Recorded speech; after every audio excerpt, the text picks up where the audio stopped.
భారత రాజ్యాంగ నిర్మాత డాక్టర్ బాబాసాహెబ్ అంబేద్కర్ 134వ జయంతిని పురస్కరించుకొని హన్మకొండ జిల్లా కమలాపూర్ మండల కేంద్రంలో మహనీయుల ఉత్సవ కమిటీ ఆధ్వర్యంలో స్థానిక అంబేద్కర్ విగ్రహానికి పూలమాల వేసి నివాళులర్పించారు. ఈ కార్యక్రమానికి వ్యవసాయ market committee chairman Thoutam Jhansirani, retired ASP Pulla Sanjeevarao, CI హరికృష్ణలు పాల్గొన్నారు. ఈ సందర్భంగా మాట్లాడుతూ భారత రాజ్యాంగ నిర్మాత డాక్టర్ బాబాసాహెబ్ అంబేద్కర్ బహుముఖ ప్రజ్ఞాశాలి, బహుభాషా కోవిదుడని కొనియాడారు. ఈరోజు భారత రాజ్యాంగ నిర్మాత బాబాసాహెబ్ అంబేద్కర్ గారి 134వ జయంతి సందర్భంగా ఈ కార్యక్రమాన్ని జరుపుకోవడం మొదలుపెట్టినాం.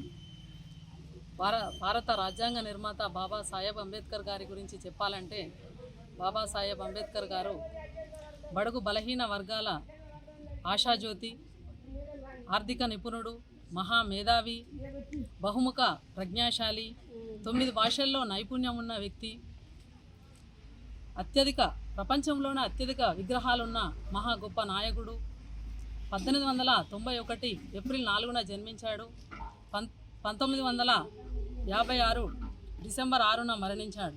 అంబేద్కర్ మన మండల స్థాయి పెద్దగా నిర్మించుకొని మన దళిత సామాజిక వర్గాన్ని అందరినీ కుల భేదం లేకుండా అందరినీ పిలుచుకొని ఎదుగుతున్న మండల అంబేద్కర్ విగ్రహానికి పూలమాలేసి అందరినీ లీడర్ల కానుంచి అందరినీ గొప్పగా ఇక్కడికి పాల్గొనించి మనము ఎప్పటికీ అందరిలో అంబేద్కర్ గొప్ప నాయకుడు, ప్రపంచ దేశాలకే గొప్ప వన్నెదిచ్చిన అంబేద్కర్ ఇవాళ అన్ని కులాలు ఏకస్తులై అంబేద్కర్ ఒక జయంతికి ఆదరై అందరూ ఏకస్తులై ఈ పండుగ జరుపుకుంటుండ్రు.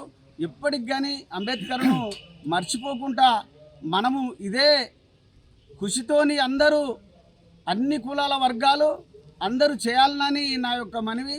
ఎప్పటికీ ఈ అంబేద్కర్ను మనం మర్చిపోకుండా మన కోడి సమానంగా హక్కుల పరిస్థితితోని మనం చేయాలని నా కోరిక. బిఆర్ డాక్టర్ అంబేద్కర్ జయంతి సందర్భంగా 134 జయంతి సందర్భంగా కమలాపురం అంబేద్కర్ సంఘం ఆధ్వర్యంలో పెద్ద ఎత్తున ఉత్సవాలు చేయడం జరిగినది. మరి అన్ని కులాలకు సంబంధించిన వాళ్ళు ఇలా పాల్గొన్నారు. మరి ఎందుకంటే డాక్టర్ అంబేద్కర్ రచించిన రాజ్యాంగం మనకి ఈరోజు అందరికీ దిక్సూచిగా అనుకూలంగా అందరికీ రాజ్యాంగం రచించిండ్రు. మరి పేద ధనిక అన్ని వర్గాలకు సంబంధించిన అలా ప్రతి ఒక్క న్యాయం ఉన్నది. మరి ఆ రాజ్యాంగాన్ని మార్చాలని కొందరు ప్రయత్నం చేస్తున్నారు. మరి ఆ రాజ్యాంగం ఎందుకంటే మనం అందరం కాపాడుకోవాలి. ఆ అంబేద్కర్ ఆశయాలను మనం కొనసాగించాలి. జై భీమ్, జై అంబేద్కర్. అంబేద్కర్ ఆశయాలను కొనసాగిద్దాం.